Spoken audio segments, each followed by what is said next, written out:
Eu quero aqui fazer uma reflexão e oferecê-la aos meus amigos advogados, criminalistas, juristas e advogados em geral, professores, ex-ministros da Justiça, com os quais eu tenho alguma relação, e também para as entidades policiais, para as estruturas policiais, militares do país. É uma reflexão sobre a segurança pública.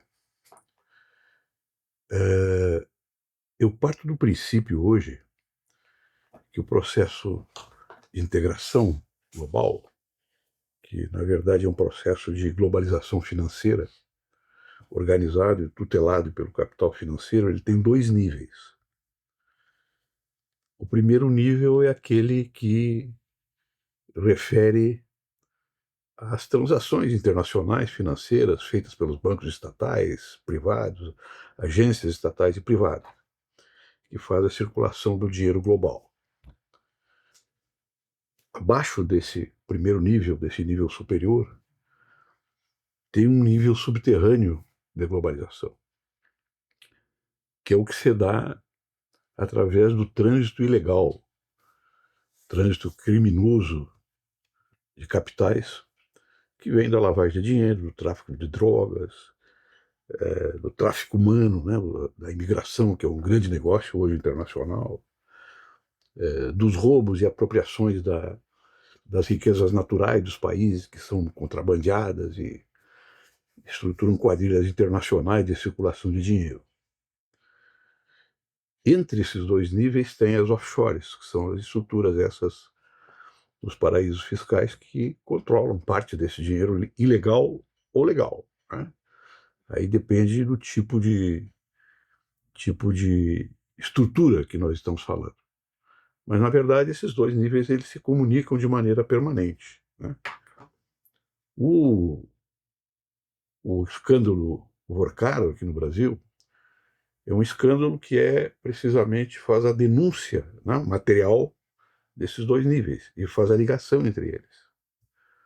No caso concreto, aqui provavelmente mais dinheiro que venha do tráfico de drogas e da corrupção sistêmica no Estado brasileiro, que acompanha a história de todos os estados e que se agravou nas últimas décadas e que agora está tendo uma resposta muito dura do governo federal. Isso implica em compreender de maneira diferente, de maneira diversa, a questão da segurança pública. Porque quando nós estamos falando em segurança pública, num país, numa determinada região, numa cidade, nós estamos falando da segurança da cidadania, do direito que ela tem de transitar na cidade, de visitar as pessoas, de trabalhar, de se comunicar com os vizinhos, o direito que tem as famílias de ocuparem o espaço público, o direito que tem as mães e os pais de saberem que os seus filhos não estão ameaçados de morte pelos criminosos, não estão, né, sendo agredidos nas ruas através de violência, através de furtos e roubos, né, que ocorrem frequentemente. Então, existe uma confusão hoje entre esta questão, que é a segurança em público, a segurança pública, que é chamada de maneira vulgar, historicamente, em todos os estados e países, que refere à segurança das pessoas, das famílias, que é a segurança cotidiana, né? Tem um crime hoje que é muito muito bem instalado no país, são o roubo de celulares, que cria um mercado paralelo de celulares. Este é um exemplo. Nós temos outros mais graves, mais duros, sequestros, estupros, né? E outros crimes. Pois bem, eu quero dizer que esta questão relacionada com a segurança pública, segurança cidadã, segurança das pessoas, segurança em público, ela hoje está motivada, integrada e insuflada por estas relações ilegais da globalização do capital financeiro nos seus subterrâneos. Porque tomemos a segurança do Estado, por exemplo. A segurança do Estado é a segurança que todo Estado deve ter para que as instituições funcionem, né, de maneira eficaz. Todo mundo sabe que o crime organizado ameaça as instituições do Estado e, particularmente, ocupa, né, vai ocupando de maneira sorrateira e, às vezes, de maneira violenta, mas de maneira muito orgânica, as estruturas do Estado, ameaçando e sequestrando poderes do Poder Judiciário, do Ministério Público, e infiltrando pessoas também dentro dessas instituições. Tem um outro nível dessa segurança do país, que é a segurança militar continental, que é um nível que se refere também à segurança pública, porque é por dentro do território e, portanto, com a violação da soberania, que uma boa parte do crime organizado ocupa espaços, né, para roubar a riqueza nacional. Hoje tem as terras raras, mas isso foi sendo feito no ouro, né, roubo de ouro, contrabando de ouro, verdadeiras empresas criminosas que se instalam para, ocupando o território, fazer o contrabando das nossas riquezas, da nossa biodiversidade também. Então, este outro nível, né, um pouco abaixo, mas não menos importante do que a segurança do Estado, é a segurança militar continental. Ou seja, a capacidade que os países têm de estabelecer relações formais para controlar o seu território de maneira comum, com a soberania compartilhada. Um exemplo típico é o sul do Mercosul. Enquanto nós não tivermos aqui no sul do Mercosul uma estrutura de segurança, né, militar compartilhada com os países do sul do Cone Sul, com a sua diversidade, esse território vai ser sempre vulnerável à ocupação não só de forças estrangeiras, né, se isso eventualmente devia acontecer, mas, sobretudo, hoje, a ocupação pelo crime organizado, com todas as consequências que isso tem na vida das cidades, na vida das regiões. Esta questão da segurança de Estado e a questão da segurança militar continental, ela aponta para um outro nível de segurança que a esquerda não costuma falar, porque este conceito foi aplicado, né, na época das ditaduras militares mais ousadas, aqui na América do Sul, em particular, com uma ideia de segurança nacional do direito à violência, à tortura, à repressão nos subterrâneos dos estados, né, travando estados entre si pactos, né, de segurança nacional para combater as lutas populares que se travavam contra as ditaduras. Então, quando você fala hoje em segurança nacional, nós estamos falando de segurança do Estado brasileiro, segurança militar continental e um tipo de segurança nacional que aponte para a defesa do Estado de Direito, do Estado democrático de direito. Porque só países livres, países que funcionam dentro do Estado, né, de direito democrático, que podem compartilhar relações para se defender, não só do crime organizado, do terrorismo, da extrema-direita hoje, que assola todo o continente com as suas organizações de violência e as suas seguidas tentativas de golpe de Estado. Então, eu estou colocando essa questão não é para desgastar a necessidade de que se discuta e se aplique projetos concretos de segurança pública cidadã, desta segurança elementar, essa segurança do cotidiano. Isso é possível melhorar. O Pronaf já mostrou que é possível melhorar. E não teve, depois, continuidade. Projetos concretos, né, como o combate ao crime organizado por evidências e ao crime comum por evidências, também são projetos técnicos importantes, que podem ser manobrados por governos de distintas ideologias, né? Inclusive, a ideologia de extrema-direita manobrando um projeto como esse, onde ele constrói evidências contra outras forças que lhe são adversas, pode utilizar também esse tipo de projeto. Não é o caso, né, seguramente aqui do Rio Grande do Sul, nesse momento. Aqui no Rio Grande do Sul, nesse momento, nós temos uma diversidade de programas de segurança pública, municipais, estaduais, federais, né, também que tem alguma importância para conformar um projeto de segurança pública para o futuro.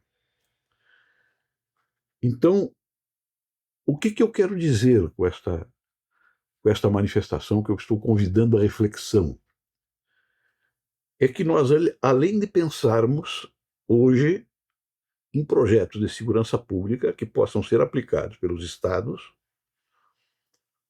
projetos que programem ações preventivas, ações investigativas de alto nível técnico, ações de relacionamento das forças policiais com as comunidades, junto com o Ministério Público, eventualmente junto também com a Defensoria dos Estados, para ir disputando o território, não somente através da ocupação do território, mas através de uma relação com a comunidade, que começa a se autoproteger e se aliar às forças de segurança.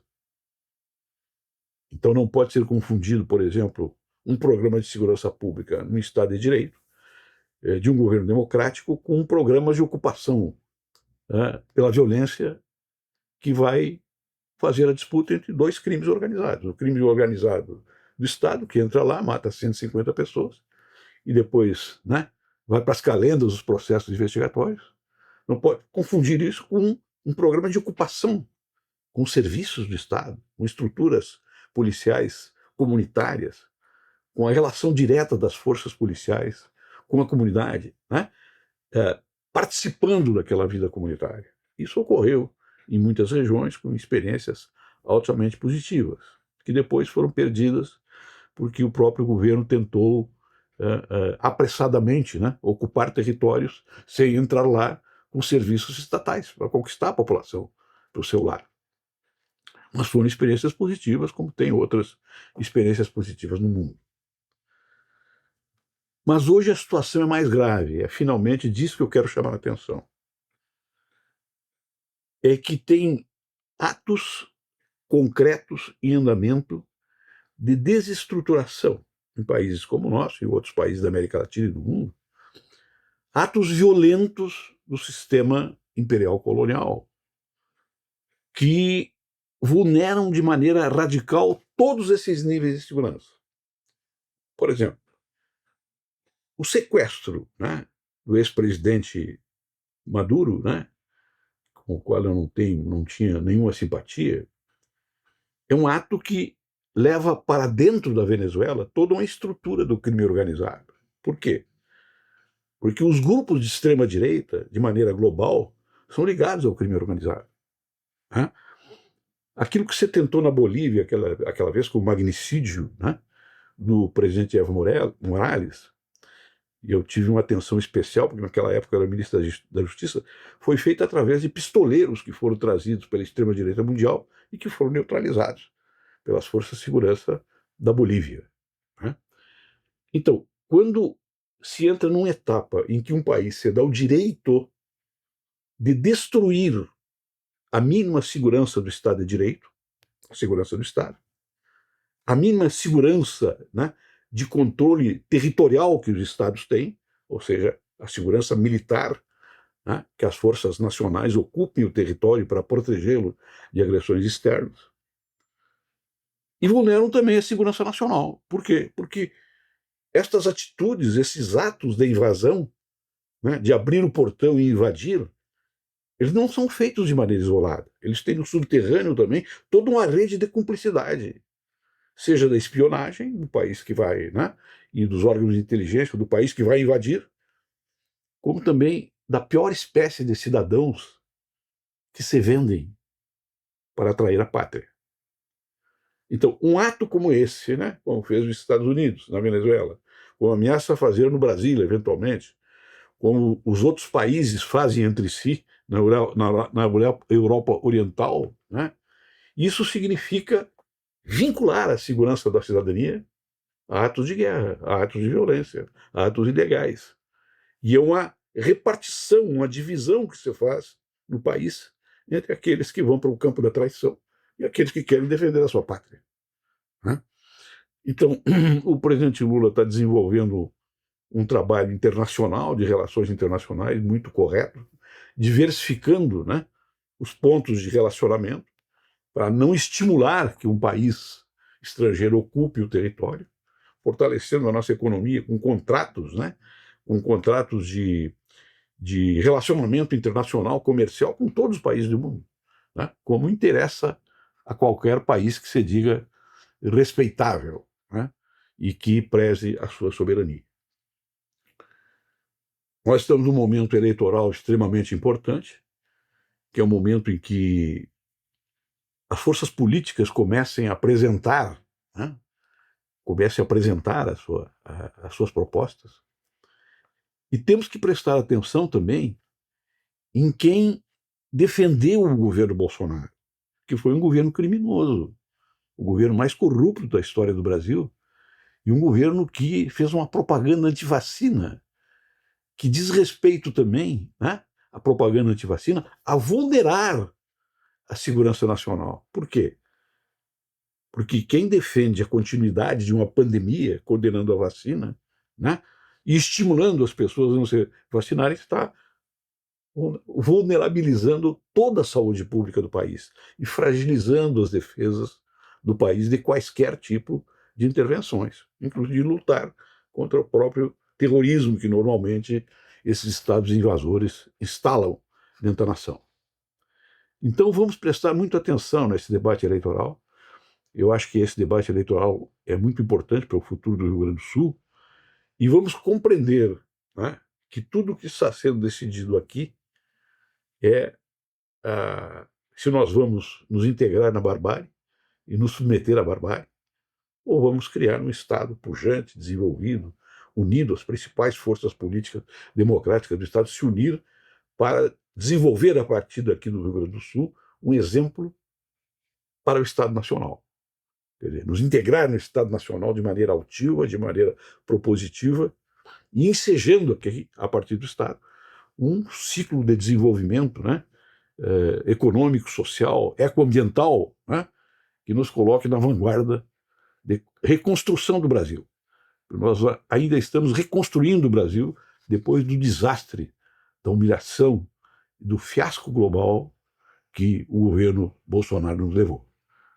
Então, vamos refletir sobre isso. É isso que eu convido os meus amigos, meus correligionários, até os meus desafetos de boa-fé, para que a gente pense no futuro do país.